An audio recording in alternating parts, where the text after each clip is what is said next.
నమస్తే, welcome to reality check. ప్రస్తుతం మనతో పాటు ఉన్నారు పొలిటికల్ అనలిస్ట్ పురుషోత్తం రెడ్డి గారు. సార్ నమస్తే అండి. నమస్తే స్వర్ణ గారు.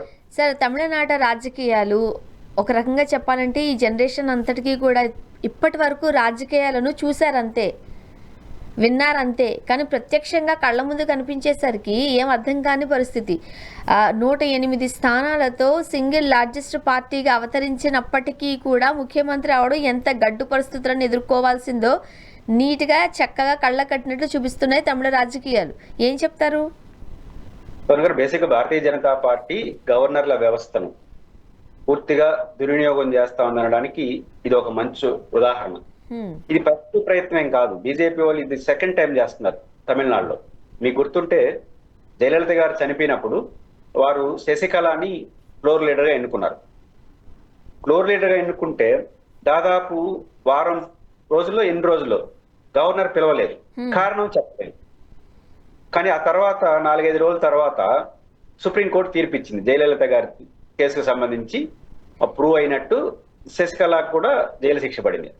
యాజ్ పర్ కాన్స్టిట్యూషన్ ప్రకారం శిక్ష పడిన వాళ్ళు ముఖ్యమంత్రి స్థానంలో కూర్చోవడానికి అవకాశం లేదు, ఫ్లోర్ లీడర్ ఎన్నుకున్నా కూడా. క్లాసులు ఉపయోగించుకొని శశికళని రిజెక్ట్ చేశారు. ఆ తర్వాత మళ్ళీ శశికళ గారు పట్టుబట్టి పళనిస్వామిని ఫ్లోర్ లీడర్ గా పెట్టి ముఖ్యమంత్రిని చేసి జైలుకి వెళ్ళింది. ఇక్కడ సమస్య ఏంటంటే ఆ కేసులో తీర్పు వస్తుందన్న విషయం గవర్నర్కి ఎట్ట తెలుసు? ఎందుకంటే తీర్పు పలానా రోజు వస్తుందని సుప్రీంకోర్టు లిస్ట్ చేస్తుంది, తీర్పు లిస్టు. అప్పుడు ఆశించవచ్చు, చూద్దాం ఆ తీర్పులో ఏమొస్తుందని. అప్పుడు కూడా ఆశించకూడదు. నీకు తీర్పు వ్యతిరేకంగా వస్తుందని నీకు కూడా చెప్పాడు, రిజర్వ్డ్ చెప్తే. పైపెచ్చు ఆ తీర్పు జయలలిత గారికి సంబంధించి నిరవధికంగా ఒక రకంగా రిజర్వ్డ్ చేసి పెట్టారు, ఎప్పుడన్నా తీర్పు ఇవ్వచ్చు జడ్జి. అలాంటిది పలానా రోజు వస్తుందని కానీ, వస్తే ఆ పలానా తీర్పు వస్తుంది కానీ ఎలా తెలుసు? కానీ వెయిట్ చేసి ఇప్పుడు ఆ కారణం ఏమైనా చెప్పాడా గవర్నర్ గారు తీర్పు రాబోతుందని? చెప్పడానికి లేదు, ఎందుకంటే లిస్ట్ అవుట్ అయ్యలేదు. లిస్ట్ అవుట్ వేసి తీర్పు ఇచ్చేసి వాళ్ళు జైలు పోవాల్సిన పరిస్థితి వచ్చింది. అంటే తీర్పు కరెక్టే కావచ్చు, మీకు ఎట్ట తెలుసు? గవర్నర్ వ్యవస్థను ఆ రకంగా చేసే ప్రయత్నం చేసి ఏఐడిఎంకే తన చేతిలో తీసుకోవడానికి కోసం ఆ రోజు బీజేపీ ప్రయత్నించింది. తన చేతిలోకి అయితే తీసుకునేది కానీ ప్రజల చేతిలోకి తీసుకోలేకపోయింది. ఆ తర్వాత ఎప్పుడు మంచి ఫలితాలు వాడు సాధించాల. ఇప్పుడు రెండోసారి విజయ్ గారికి సాధారణ మెజారిటీ రాలేదు. సో అన్నారు బేసిక్ గా 3 గ్రూపులుగా చూడాలి అక్కడ. విజయ్ గారిది ఒక సింగిల్ గ్రూప్, ఏఐడిఎంకేది ఒక గ్రూపు, డిఎంకేది ఒక గ్రూపు. ఈ 3 గ్రూపుల్లో బీజేపీ ఏఐడిఎంకేతో ఉంది. బీజేపీ ఉన్న ఏఐడిఎంకే గ్రూపు 3rd ప్లేస్ లో ఉంది. ఫస్ట్ ప్లేస్ లో విజయ్ గారు ఉన్నారు, సెకండ్ ప్లేస్ లో స్టాలిన్ గారి నాయకత్వంలో డిఎంకే ఉంది. యాజ్ పర్ నామ్స్ ఏం చెప్తాయంటే సింగిల్ బిగ్గెస్ట్ పార్టీని పిలవాలి. సాధారణ మెజారిటీ ఉంటే పిలుస్తారు, పిలిచేదేం లేదు, అప్పుడు దయ్యం లేదు, నేరుగా పిలవడమే. లేకపోతే సింగిల్ బిగ్గెస్ట్ పార్టీని పిలవాలి. ఒక ఛాన్స్ గవర్నర్కు ఉంది. సింగిల్ బిగ్గెస్ట్ పార్టీ అయినంత మాత్రాన మిగిలిన గ్రూప్స్ అన్ని ఒకటయ్యి ఆఫ్టర్ రిజల్ట్స్ సాధారణ మెజారిటీతో గవర్నర్ వెళ్తే వాళ్ళని కూడా పిలవాలి, వాళ్ళని ఫస్ట్ చేయాలి. ఎందుకంటే వాళ్ళు చూపించవచ్చు. ఎవరైనా ఈరోజు గవర్నర్ని కలిసి విజయ్ గారు కాకుండా మేము గవర్నమెంట్ ఫామ్ చేస్తామని మీకు చెప్పారా? చెప్పలేదు. ఎందుకని? విజయ్ గారు 108తో ఉన్నాడు. 70 దాకా వచ్చినట్టు స్టాలిన్ గారు అధికారానికి దూరంగా ఉంటాను, ప్రతిపక్ష పాత్ర పోషిస్తాను అనే మాటని నమ్మగర్భంగా చెప్తున్నాడు. గవర్నర్ ఇంతవరకు కలవాల. క్లైమ్ చేయనప్పుడు మీరెందుకు సింగిల్ బిగ్గెస్ట్ పార్టీ పిలవరు? ఎవరు కలిశారు? 3వ ప్లేస్ నుండి ఏఐడిఎంకే కలుస్తుంది గవర్నర్. అసలు ఏం పని వాళ్ళకి? 3వ ప్లేస్ లో ఉన్న 40-50 స్థానాల్లో ఉన్నటువంటి ఏఐడిఎంకి ఎట్లా కలుస్తుంది గవర్నర్ని? మర్యాదపూర్వకం కలిస్తే అభ్యంతరం లేదు. అసలు మీరు ఎట్లా క్లైమ్ చేస్తారు? అంటే ఎవరైనా క్లైమ్ చేస్తే మెజారిటీ ఎవరు చూపిస్తారో వాళ్ళకి చెప్పొచ్చు. బట్ క్లైమ్ చేసేదానికి అర్హత లేని పార్టీ 3వ గ్రూప్ మిమ్మల్ని కలుస్తుంది. అర్హత ఉన్న ఆయన మొదటి గ్రూప్ కలుస్తారు, మీరు 118 తీసుకోండి. ఆ రైట్ లేదంటున్నాను. సాధారణ మెజారిటీ ఉంటే పిలవడం మీ రైట్. సాధారణంగా ఇలాంటి పరిస్థితుల్లో ఒక ప్రొసీజర్ నడుస్తూ ఉంటుందేమో కదా. ఇప్పుడు సింగిల్ లార్జెస్ట్ పార్టీగా ఏ పార్టీకి ఎక్కువ సీట్లు వస్తే ఆ పార్టీని స్వయంగా గవర్నర్ గారే పిలవాలి. ఇక్కడ పిలవలేదు, డైరెక్ట్గా విజయ్ గారే వెళ్ళి కలవడం జరిగింది. అప్పుడు ఆయన వేసిన ప్రశ్నలు కూడా మన మీడియాలో చాలా గందరగోళ పరిస్థితులను సృష్టించాయి. మీకు 118 సీట్లు రాలేదు కదా, మరి మీరు ఏం చేద్దాం అనుకుంటున్నారు? ఇలాంటి ప్రశ్నలు వేసి అదేదో లోక్ భవన్లో బల నిరూపణ చేసుకోవాల్సిందిగా మాట్లాడినట్టుగా మన వార్తల్లో చూసాం. ఎలా చూడాలి దీన్ని? పార్లమెంటరీ ప్రాక్టీస్ కి అది పూర్తిగా విరుద్ధం. ఎందుకంటే ఆయనకి 118 లేదన్న విషయం ఆయన చెప్పాలి గవర్నర్. ఎవరికైనా తెలుసు. 118 ఉంటే మీరు పిలవాలన్నా ప్రత్యేకించి? 118 ఉంటే వాళ్ళు లిస్ట్ వెంటనే పిలవాలి మీరు. ఆ తర్వాత మీ పని అయిపోతుంది. పాయింట్ ఏంటంటే లేదన్న విషయం అందరికీ తెలుసు. లేకపోతే గవర్నర్ చేయాల్సింది ఏందనేది కూడా మనకు నామ్స్ ఉన్నాయి. నేను అంటుంది ఏంటంటే లేదన్న విషయం గవర్నర్ ప్రత్యేకంగా చూడాలి. 118 తెమ్మంటే యాండింగ్ తెస్తాడు, ఎవరో కొనుక్కొని తీసుకురావాలి.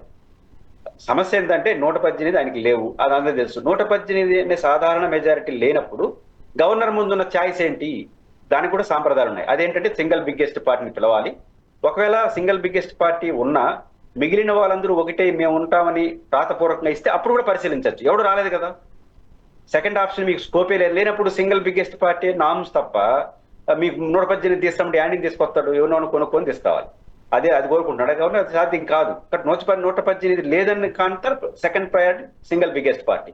కానీ గవర్నర్ నాకు తెలిసి ఏఐడిఎంకే బీజేపీతో కలిసి ఉంది. కాబట్టి ఇప్పుడు మన విజయ్ గారు ఏం చేయాలంటే డిఎంకే సపోర్ట్ చేయదు. ఎందుకు చేయదు? డిఎంకే మేజర్ అపోజిషన్ గా ఉంది. వాళ్ళ కుమారుడు ప్రతిపక్ష నాయకుడు కాబోతాడు. స్టాలిన్ గారు బలమైన నాయకుడు. 5 ఏళ్ళు ఇంకా ఆయన ముఖ్యమంత్రి ఆశ ఇంకా లేదు. స్టాలిన్ గారి కొడుకు అవుతాడు. కాబట్టి ఆయన 45, 46 ఉంది. ఈసారి పాలన పూర్తిగా 52, మళ్ళీ యంగెస్ట్ గా ఉంటాడు. ఈ ప్రతిపక్షంగా బాగా నిలబడితే మంచి ఫ్యూచర్ ఉంటుంది. కాబట్టి స్టాలిన్ ఎటువంటి పరిస్థితుల్లోనూ మద్దతు ఇవ్వడు. ఏఐడిఎంకే మద్దతు ఇవ్వడు, ఎవడికి మద్దతు ఇవ్వడు. ఇది క్లియర్. కాబట్టి ఏఐడిఎంకే క్లియర్ గా ఉంది, విజయ్ గారు క్లియర్. ఇప్పుడు బీజేపీ వాళ్ళు ఏం ప్లాన్ చేస్తున్నారు? విజయ్ గారు ముఖ్యమంత్రి సీట్లో కూర్చుంటే ఆయన ఒక బలమైన ఫోర్స్ గా తమిళనాడులో ఉంటాడు. డిఎంకే ప్రతిపక్ష పాత్రలో బలమైన ఫోర్స్ గా ఉంటుంది. ఏఐడిఎంకే కథ ముగిసిపోతుంది. అదే ఏఐడిఎంకే విజయ్ గారు కలిసి ప్రభుత్వాన్ని ఏర్పాటు చేస్తే వాళ్ళు కూడా సజీవంగా ఉంటారు. ఇప్పుడు ఏఐడిఎంకే సజీవంగా ఉంచడం కోసం ఈ నామ్స్ అన్ని చేస్తున్నారా అని అనుమానం వస్తుంది. విజయ్ గారు ముఖ్యమంత్రి అయిపోయిన తర్వాత స్టాలిన్ గారు కుమారుడు ఎంకే స్టాలిన్ ప్రతిపక్ష నాయకుడు ఉన్నప్పుడు ఇద్దరు బాహాబాహి, ఇద్దరు అధికార ప్రతిపక్షం సరిపోతుంది. ఇప్పుడు ఏఐడిఎంకే పాత్ర ఉండదు. ఒక 6 నెలల సంవత్సరం తర్వాత ఏఐడిఎంకే మొత్తం కలిసిపోతుంది ఎవరితో? విజయ్ గారితో. లేదా సగవన జీలిపోతుంది. ఎందుకంటే దానికి లీడర్ లేడు. జయలలిత గారు లేరు, ఈ ఊరు లేరు, లీడర్ లేరు. కాబట్టి ఏఐడిఎంకేని కాపాడడం కోసం ఇవన్నీ చేస్తున్నారా? ఏఐడిఎంకే మన చేతిలో ఉంచుకోవాలి అంటే మిత్రపక్షంగా రెండు కలిపి అప్పుడు ఏమవుతుంది? విజయ్ గారు ఏఐడిఎంకే ఈక్వల్ అయిపోతుంది. అప్పుడు అది సజీవంగా ఉంటుంది. కాబట్టి ఈ తరహా రాజకీయాలు, అందుకే విజయ్ గారు ఎటువంటి పరిస్థితుల్లో దానికి ఒప్పుకునే పరిస్థితులు కనపలేదు. కొంత టైం పడుతుంది. ఇది అనైతిక కార్యక్రమాలకు ప్రజాస్వామ్యంలో అపహాస్యం కావడానికి ఇక్కడ స్టాలిన్ అభినందించాలి. స్టాలిన్ గారిని ఈ గొడవల్లో ఇన్వాల్వ్ అయింటే ప్రజాస్వామ్యం ఏరికే కూని అయిపోయింది. ఆయన కానీ ఏఐడిఎంకే పోల్లోకి వెళ్ళుంటే ఖచ్చితంగా వాళ్ళకి మెజారిటీ వార్తలు కూడా వచ్చాయి కదా సార్. ఇప్పుడు డిఎంకే డిఎంకే కలిసిపోబోతున్నారు. ముఖ్యమంత్రిగా పళనిస్వామి గారు ప్రమాణ స్వీకారం చేయబోతుంటే డిప్యూటీ చీఫ్ మినిస్టర్ గా ఉదయనిధి స్టాలిన్ ఉండబోతున్నారు అంటూ కూడా మనం వార్తలు వడ్డీ చేశారు. మనం చూసాం. నిజంగానే కలిసిపోతున్నారేమో కూడా అనుకున్న సందర్భంలో స్టాలిన్ గారు మీరన్నట్టుగా చాలా హుందాగా వ్యవహరించారు. ఆయనకి ప్రభుత్వాన్ని ఏర్పాటు చేసుకునే అవకాశాన్ని కల్పించండి అన్నారు. ఒకవేళ మేము ఒక 6 నెలలు చూస్తాం ఆయన ఎలా పరిపాలిస్తారనేది చూసి అప్పుడు మేము మాట్లాడతామని కూడా ఆయన అంటే ఎటువంటి ఇబ్బంది లేకుండానే ప్రభుత్వ ఏర్పాటుకి ఆయన చెబుతూనే వచ్చారు ఫస్ట్ నుంచి కూడా.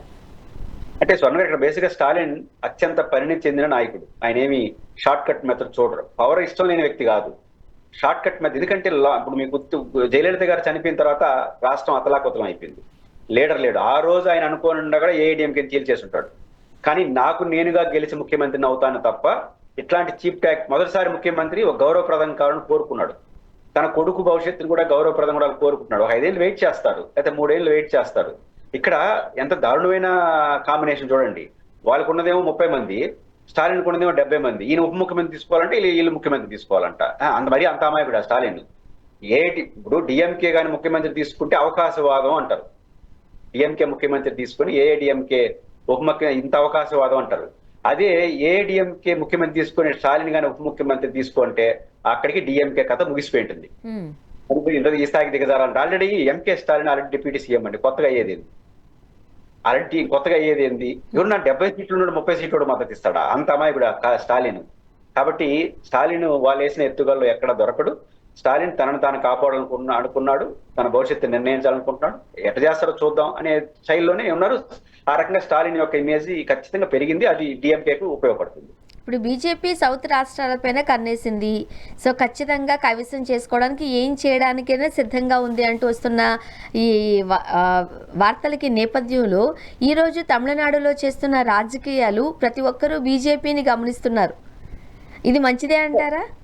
ప్రతి ఒక్కరూ ఈరోజు తీవ్రమైన బీజేపీ నష్టం ఈ ప్రయోగం చేసింది. ఏఐడిఎంకే అప్పుడు శశికళ ముఖ్యమంత్రి కాకుండా నేను శశికళ ముఖ్యమంత్రి చేయమనట్లేదు. ఆ రోజు తీర్పు ఏమొస్తుందో మీకేం తెలుసు, నాకేం తెలుసు. అయిపోయిన తర్వాత మళ్ళీ తీర్పు వచ్చి 4 రోజులు రాజీనామా చేసి వెళ్ళి ఉంటుంది. అట్లాంటి అవకాశం ఇవ్వకుండా చేశారు. అప్పుడు ఆ ప్రయోగం చేశారు గవర్నర్ని అడ్డం పెట్టుకొని. ఇప్పుడు గవర్నర్ని అడ్డం పెట్టుకొని వెయిట్ చేయడం ద్వారా విజయ్ మీద ఒత్తిడి చేస్తున్నారు. విజయ్ కొత్త పార్టీ, ఆయనకి లీడర్షిప్ లేదు. కొత్తగా ఎమ్మెల్యేలు దాదాపు 108 మందిలో కనీసం 50-60 మంది ఆ సెక్యూరిటీ వాళ్ళు కూడా చూడట్లేదు, గుర్తుపట్టట్లేదంట ఈయన ఎమ్మెల్యేనని. చాలా మంది ఎమ్మెల్యేలు ప్రచారం కూడా చేయట్లేదు, ప్రచారం కూడా చేయలేదంట. ప్రజలకు కూడా తెలియదు, చాలా మందికి విజయ్ తప్ప ఎవరు తెలియదు. వాళ్ళొకరు ఒక్కొక్కరు 5,000 పంచితే ఇలా ₹1 కూడా పంచలేదు. అంటే సగం ఏజెంట్లు లేరు. అలాంటి వాళ్ళు గెలిచారు. వీళ్ళకి అంత ఓపిక ఉండదనే పేరుతో కన్నా ఒక వారం 10 రోజులు ఉంటే ప్రెజర్ పెరిగేసేనో మనకు వచ్చేస్తాడా అని ఉంది. విజయ్ గారు చాలా కఠినంగా ఉంటున్నాడు. ఈ సందర్భంగా విజయ్ గారు ఇన్బ్యాలెన్స్ అయితే ఆయన రాజకీయ భవిష్యత్తు నష్టపోతాడు. కానీ బ్యాలెన్స్ గా ఉండి రేపు 10 రాకపోయినా ఆయన హీరో అవుతాడు. ఈసారి 200 వస్తాయి. ఈసారి ఎన్నికలు జరిగితే మళ్ళీ ఈ పరిస్థితి ఉండదు, 200 వస్తాయి. కాబట్టి ఉండదు. అట్లాంటి స్టెప్ గానీ బీజేపీ తీసుకుంటే అవసరమైతే స్టాలిన్ మద్దతు ఇచ్చినా ఆశ్చర్యపోవద్దండి. ఎందుకంటే తమిళనాడులో మళ్ళీ ఎన్నికలు జరగడం అంటే డిఎంకే కూడా కొలాప్స్ అయిపోతుంది. ఎందుకంటే ప్రజలు హర్షించరు. ఒక ఆల్టర్నేటివ్ ఇచ్చాము అనేసి ఉంటారు. కాబట్టి స్టాలిన్ ఎంత నిలబడతాడు అనే దానికి ఇంకో అగ్ని పరీక్ష. మొదటి పరీక్షలో అద్భుతంగా విజయం సాధించాడు. ఈ అగ్ని పరీక్షలో కానీ గెలిస్తే ఆయన మంచి సస్టైనబుల్ లీడర్ గా చరిత్రలో నిలబడతాడు. అండ్ మరోపక్క కాంగ్రెస్ పార్టీకి సంబంధించిన అభ్యర్థులు మొదటి నుంచి కూడా టీవీకేకే స్టాండ్ తీసుకున్నారు. అంటే డిఎంకేతో మంచిగా పొత్తులో ఉన్నారు, వాళ్ళు మంచి సత్సంబంధాలు ఉన్నాయి. స్టాలిన్ గారికి కోపం కూడా వచ్చి పార్లమెంట్లో వాళ్ళ దగ్గర మాకు సీట్లు వేరేగా కేటాయించండి అని లేఖ రాసే వరకు వెళ్ళింది. బట్ ఈ రోజు కాంగ్రెస్ తీసుకున్న డెసిషన్ చాలా తప్పుడు నిర్ణయం, కాంగ్రెస్ తప్పు చేసింది అనేవారు కూడా లేకపోలేదు. ఎట్లా అంటే కాంగ్రెస్ పార్టీ రైటా తప్పు కాదు. రాజకీయంగా ఈరోజు వామపక్ష పార్టీలు ఏమి ప్రకటించాయి? మేము ఎందుకు విజయ్ గారికి మద్దతు ఇచ్చాము అంటే బీజేపీ దొడ్డిదారున తమిళనాడు రాజకీయాల్లో అజమాయిషి చెలాయించడానికి చేసే కుట్రను ఎదుర్కోవడానికి మేము మద్దతు ఇచ్చామని చెప్పారు. కాంగ్రెస్ అంతే. చూస్తాం వీళ్ళందరూ మద్దతు ఇస్తే కూడా ఇట్లా నాటకాలు ఆడుతున్నారు. కాబట్టి వామపక్షాలు కానీ కాంగ్రెస్ పార్టీ కానీ బీజేపీ 3వ స్థానంలో ఉన్న ఏఐడిఎంకేని ముందుకు తీసుకొచ్చి విజయ్తో కల్పించి తన హోల్డ్లోకి తీసుకొచ్చే ప్రయత్నాన్ని అడ్డుకోవడం కోసం వాళ్ళు మద్దతు ఇచ్చేవారు. చాలా బోల్డ్ గానే మాట్లాడు. కాంగ్రెస్ తప్పు ఎట్టవుతుంది? రైట్ తప్పు ఉండదు రాజకీయాల్లో. ఆ సమయంలో సరైన అంటే డిఎంకే అధ్యక్షుడు కరుణాని స్టాలిన్ గారు ఏమన్నారు? ఓకే వాళ్ళు అట్లా పోయినారు కాబట్టి మేము బయట ఉంటామన్నాడు. కానీ ఎవరైనా వామపక్షాలు కూడా వాళ్ళ మిత్రపక్షాలే, మళ్ళీ ఏరే అనుకోవద్దండి. వామపక్ష సపోర్ట్ వాళ్ళు కూడా ఆయన సానుకూలంగా అర్థం చేసుకున్నారు. బీజేపీ ఇట్లా చేయడాన్ని వ్యతిరేకిస్తూ వాళ్ళు ఆ డెసిషన్ తీసుకున్నారు. మీరు ఆ డెసిషన్ తీసుకొని నేనేం తప్పు పట్టను, నా నిర్ణయం నేను తీసుకుంటాను అన్నాడు. అంతే తప్ప ఆయన పోలేదు. కానీ స్టాలిన్ ఇవ్వలేడు మద్దతు. కాంగ్రెస్ కి వామపక్షాలకు పోయిందేం లేదు. స్టాలిన్ ఆయనకి మద్దతు ఇస్తే ప్రతిపక్ష వాళ్ళ యొక్క స్థానం కోల్పోతారు. అందువల్ల లేకపోతే ఆ పాత్ర లేకపోతే ఆయన మద్దతు కూడా ఇచ్చి ఉండేవాడు. కానీ స్టాలిన్ గారు ఒక అనివార్య పరిస్థితిలో అర్థం చేసుకున్నాడు. కానీ వాళ్ళతో ఉండడం సాధ్యం కాదు కాబట్టి బయటకు వచ్చాడు. ఇప్పుడు తమిళనాడు ఎమ్మెల్యేలు అందరూ తెలంగాణలో ప్రముఖ హోటల్స్ లో ఉన్నారు. ఇక్కడ వాళ్ళు కాసేపు రిలాక్స్ అవుతున్నారు, ఏం జరుగుతున్నాయో రాజకీయాలు చూస్తూ ఉన్నారు. ఎలా చూడాలి? ఇప్పుడు బీజేపీ ఎక్కడ ఏమీ చేయలేదు. ఎందుకంటే తమిళనాడు చుట్టూ ఉన్న రాష్ట్రాలన్నీ యాంటీ బీజేపీ రాష్ట్రాలు, ఒక తెలుగుదేశం ఆంధ్రప్రదేశ్ తప్ప.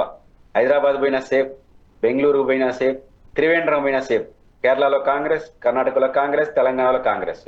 ఎక్కడికైనా పోవచ్చు ఎమ్మెల్యేలు, ఇంకా ఆకాశంలో ఎత్తుకొని పోవాల్సిందే. కాబట్టి వాళ్ళని ఎవరు ఏం చేయలేరు. ఎమ్మెల్యేలు సేఫ్, రిలాక్స్ అవడం కోసం ఇటు వచ్చిండొచ్చేమో కానీ బట్ ఎమ్మెల్యేలకు వచ్చిన ఇబ్బంది అయితే ఏం లేదు. ఇప్పుడు విజయ్ గారికి సంబంధించి జగన్మోహన్ రెడ్డి గారితో కంపేర్ చేస్తూ అండ్ టీవీకే పార్టీ ఇంతటితో ఆగిపోదు, ఆంధ్రప్రదేశ్లో కూడా రాబోతోంది, ఇక్కడ కూడా పోటీ చేసే అవకాశాలు ఉన్నాయంటూ కూడా అప్పుడే వార్తలు వచ్చేస్తున్నాయి.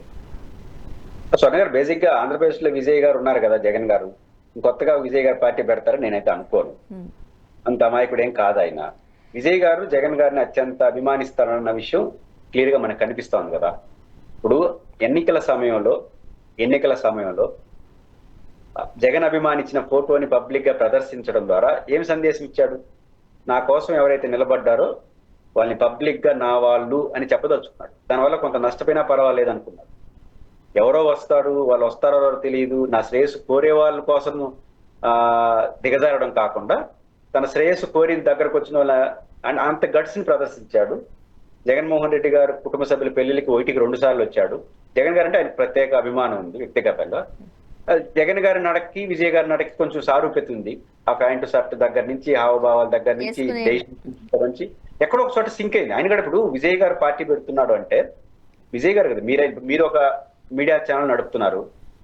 స్టార్ట్ అయ్యే ముందు పక్క ఛానల్ ఏం చేస్తారు చూడరా, వాళ్ళ స్థితిగతులు ఏంటి, అవి ఎట్లా నడుపుతున్నాయి, ఆ ఆర్థిక అన్ని చూస్తారు కదా. అట్లా విజయ్ పార్టీ పెట్టేటప్పుడు పక్క రాష్ట్రంలో జగన్ గారు ఏం చేసినారు, పవన్ కళ్యాణ్ గారు ఏం చేసినారు, చంద్రబాబు గారు చుట్టూ ఉన్న పార్టీల యొక్క ముఖ్యంగా ప్రాంతీయ పార్టీల యొక్క సక్సెస్ రేట్ ఆయన చూస్తాడు. ఎవరిని చూస్తాడు? పవన్ కళ్యాణ్ గారిని, జగన్ గారిని చూస్తుంటాడు. ఇద్దరులో ఎవరు నచ్చారు? పవన్ కళ్యాణ్ గారు నచ్చుంటే ఏదో ఒక పార్టీతో పొత్తు పెట్టుకోవాలి. జగన్ గారు లాగా ఆయన ఇండిపెండెంట్ ఉన్నాడంటే జగన్ గారి నడక ఆయన నచ్చింది, జగన్ నచ్చాడు, జగన్ నడక నచ్చింది, ఇండిపెండెంట్ పోయినాడు, సక్సెస్ అయిపోయినాడు. కాబట్టి వాళ్ళిద్దరి మధ్య పోలిక అంటే జగన్ గారిపై మద్దతు ఇచ్చినాడా, జగన్ గారిపై ప్రచారం చేసినాడా? ప్రచారం ఎందుకు చేయలేదు? అసలు విజయే ప్రచారం చేయలే. 234 నియోజకవర్గాల్లో 30 నియోజకవర్గాలు దాటి పోలా ఆయన. 200 నియోజకవర్గాలు తిరగల ఆయన. మరి ఆయన చూసి వేసేలా ఒక భావోద్వేగమైనటువంటి భావాలు వచ్చినప్పుడు కనెక్ట్ అవుతారు. కానీ జగన్ గారిని చూసి ఓటేయడం కాదు, జగన్ గారితో ఉన్న లక్షణాల్లో చాలా వరకు ఆయనకు సారూప్యత ఉంది కాబట్టి పోల్చుకున్నారు. కాబట్టి జగన్ గారు అభిమానులు ఆంధ్రప్రదేశ్ లో సంతోషిస్తుంటారు. ఇప్పుడు మరీ ముఖ్యంగా జగన్ గారితో కంపారిజన్ ఎక్కడొస్తుంది అని అంటే, సింహం సింగిల్ గానే వస్తుంది, ఎవరితోని పొత్తు పెట్టుకోదు అని మనం జగన్ గారి నోటి వెంబడి విన్నాము. మనం విజయ్ గారి నోటి వెంబడి విన్నాం. ఆయన బహిరంగంగానే చెప్పడం చూసాం. కాకపోతే ఇప్పుడు మనకు అందుతుంది ఆ ప్రశాంత్ కిషోర్ గారు, జగన్మోహన్ రెడ్డి గారు పొత్తు కోసం జనసేనతో మాట్లాడారు అంటూ ఒక కామెంట్ చూస్తూ ఉన్నాం మనం. వాస్తవం అయ్యే అవకాశాలు ఉన్నాయి. అసలు ఏం జరిగి ఉంటుంది అప్పుడు? మీరు గమనంలో పెట్టుకుంటే జగన్ గారు సింహం సింగల్ అంటే జగన్ గారి కాన్సెప్ట్ నేను ఒకటే పోటీ చేస్తానని కాదు. జగన్ గారి సింహం సింగల్ అంటే ఆత్మాభిమానం, ధైర్యం, కొడితే కుంభస్థలానే కొట్టాలి, ధైర్యంగా సింహంలాగా బతకాలి, ఎవరికి ఈల్డ్ కాకూడదు, ఇవన్నీ వస్తాయి. ఒంటరిగా పోతానని మాత్రమే సింహం సింగల్ అంటే సింగల్ గా పోటీ చేస్తున్న వరకు చూడొద్దండి. చాలా మంది పాక్షికంగా చూసి ఆ ఓడిని తప్పుగా అర్థం చేసుకుంటున్నారు. ఎందుకు చెప్పాను కూడా చెప్తాను. ఇప్పుడు సింహం సింగల్ అంటే ఏంటి? సింహం ఒక నానుడు ఉంది, అది ఏగు కుంభస్థలాన్ని కొట్టి ఆహారాన్ని తీసుకుంటుంది, అంటే ఆ వేటాడు మాత్రం ఆహారం తీసుకుంటుంది.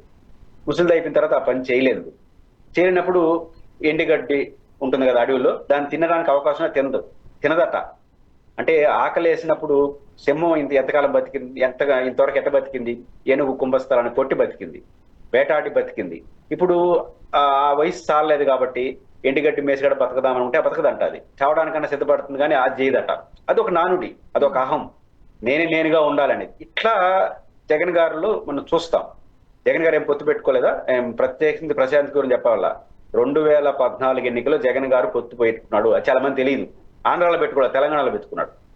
తెలంగాణలో సిపిఎంతో జగన్మోహన్ రెడ్డి గారు పొత్తు పెట్టుకున్నాడు. పొత్తు పెట్టుకొని 3 ఎమ్మెల్యేలు, ఒక ఎంపీ సీట్, పొంగులేటి శ్రీనివాసరెడ్డి ఖమ్మం ఎంపీగా వైసీపీ తరఫున గెలిచింది సిపిఎం పొత్తులో భాగంగా. సిపిఎం కూడా ఒక ఎమ్మెల్యే గెలిచింది.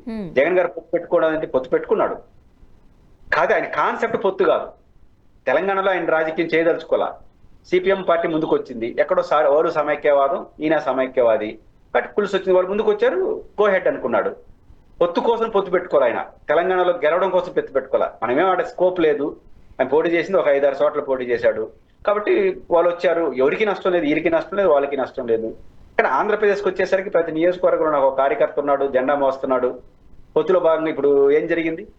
పిఠాపురంలో 50,000 ఓట్లు ఉన్నటువంటి వర్మ గారిని పక్కన పెట్టాల్సి వచ్చింది కదా. ఎవరి కోసం? పొత్తు కోసమేగా. 50,000 ఓట్లు ఉన్న, ఇండిపెండెంట్ గానే 50,000 ఓట్లు ఉన్న ఒక మనిషిని ఆయన పక్కదే లేదు. చంద్రబాబు గారు వారి మీద వ్యతిరేకత లేదు, కానీ పక్క పెట్టాల్సి వచ్చింది. ఎందుకు పక్క పెట్టాల్సి వచ్చింది? పొత్తులో భాగంగా పవన్ కళ్యాణ్ గారు ఉన్నారు కాబట్టి. అట్టాటి పని నేను చేయదలుచుకోలేదు, నా కోసం నిలబడినాను జగన్ అంటాడు. అది ఆయన స్టైల్. రెండోది, ఈ ప్రశాంత్ కిషోర్ నేను చూశాను. అంటే ప్రశాంత్ కిషోర్ చెప్తే చాలా మంది నమ్ముతారు, ఎందుకంటే ఆయన అడ్వైజర్ కదా. ఆయన చెప్పేది 2018లోనే ఎప్పుడో విజయసాయి రెడ్డి గారి ద్వారా జనసేన పొత్తు కోసం ట్రై చేశారు అట. నా పాయింట్ ఏంటంటే, అదే జరిగి ఉంటే, అంటే 2019 ఎన్నికల్లో పవన్ కళ్యాణ్ ఊరు వాడు చెప్పున్నాడా? ఆయన చంద్రబాబు నాయుడిని తిట్టినాడు, జగన్ తిట్టినాడు. నా కోసం జగన్ వచ్చినా నేను తిరస్కరించానని చెప్పున్నాడా? వచ్చుంటే ఏమైనా అర్థం ఉందా?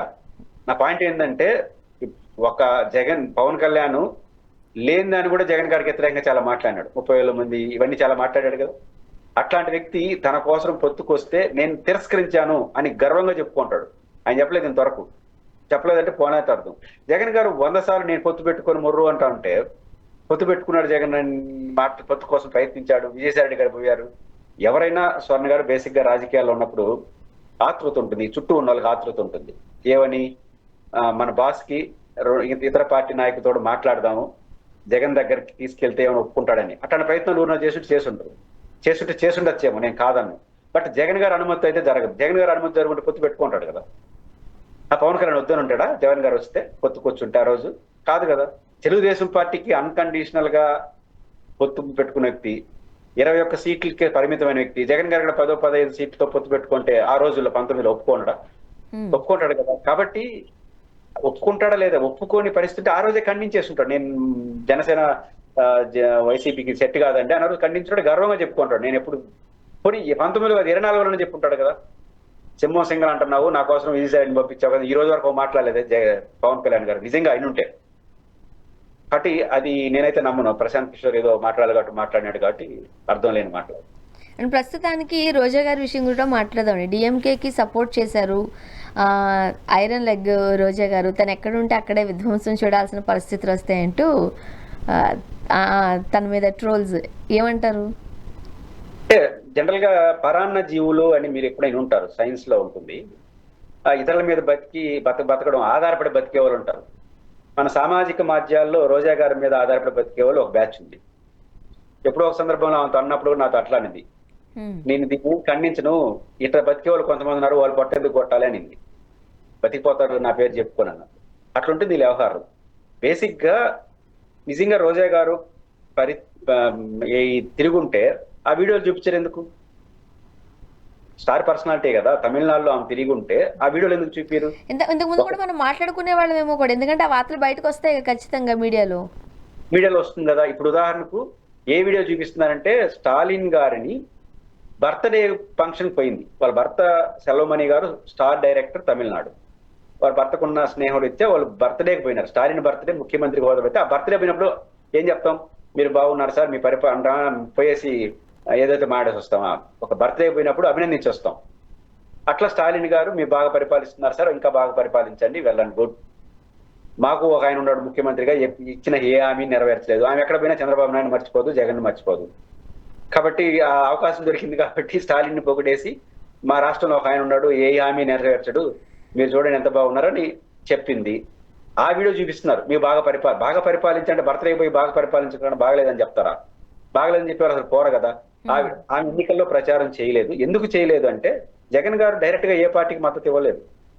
ఈయనప్పుడు ఆయన కాదనేసి ఈయన పోయి తమిళనాడు అంతా తిరుగుతుందా? పార్టీ ఒప్పుకుంటుందా? కాబట్టి అది జరిగే అవకాశం లేదు. ఆ మేజర్గా నాకున్న అవగాహన మేరకు ఆమె విదేశాల్లో ఉంది, అటు ఇటుగా ఎలక్షన్ టైంలో. కాబట్టి రోజా గారు డిఎంకేకి ప్రచారం చేయలేదు. ఆమె పలు ఇంటర్వ్యూలో విజయ్ గారు గెలిచే అవకాశం ఉందని తన అభిలాషం కూడా వ్యక్తం చేసినారు. కాకపోతే ఏంటంటే, రాష్ట్రంలో విజయ్ గారి విజయాన్ని జగన్మోహన్ రెడ్డి ఖాతాలో వేసేస్తున్నారు. తెలుగు ప్రజల్లో జగన్ విజయ్ గారికి బాగుంది కాంబినేషను. ఒక వైసీపీకి ఒక బూస్టప్ వచ్చింది. ఆ బూస్టప్ ని తగ్గించడం కోసం కొన్ని పిచ్చి ఎత్తుగడలు ఉన్నాయి. అదేంటంటే, జగన్ గారు ఫోటో చూపించినాడు కాబట్టి 11 తగ్గినాయి. జగన్ గారు ఫోటో దిగిస్తే 11 తగ్గినాయి, 118 వచ్చినాయి, 108 వచ్చినాయిగా. అది చంద్రబాబు నాయుడు ఊరు తిరిగితే 34 వచ్చినాయిగా, అది కూడా చెప్పాలిగా. జగన్ గారు ఫోటో తీసుకుంటే 108 వచ్చినాయి. చంద్రబాబు గారు ఊరు, పవన్ కళ్యాణ్ ఇద్దరు ఊరు తిరిగితే 34 వచ్చినాయి. అది చెప్పరు ఎందుకు? 2, జగన్ గారు మద్దతు ఇయ్యలేదు కాబట్టి ఫుల్ మెజార్టీ రాలేదు. ఇట్లాంటి అని ఎన్ని చేసి వర్కౌట్ కాల. చివరకు రోజా గారి దగ్గరకు వచ్చినారు. ఆమె ప్రచారం చేసింది కాబట్టి స్టాలిన్ ఓడిపోయినాడు. మరి జగన్ గారు ఫోటో పెట్టుకున్నప్పుడు ఆయన గెలిచాడంటే జగన్ గారు స్టార్ ఇమేజ్ ఉన్నట్లు కాదు కదా. బేసిక్ గా ఎవరైతే ఆమెను విమర్శిస్తున్నారో ఆ పార్టీ తరఫున 2 సార్లు పోటీ చేసి 2 సార్లు ఓడిపోయినారు. జగన్ గారి పార్టీ తరఫున పోటీ చేసి 3 సార్లు పోటీ చేస్తే 2 సార్లు గెలిచింది. మరి ఎవరు ఐరన్ లెగ్?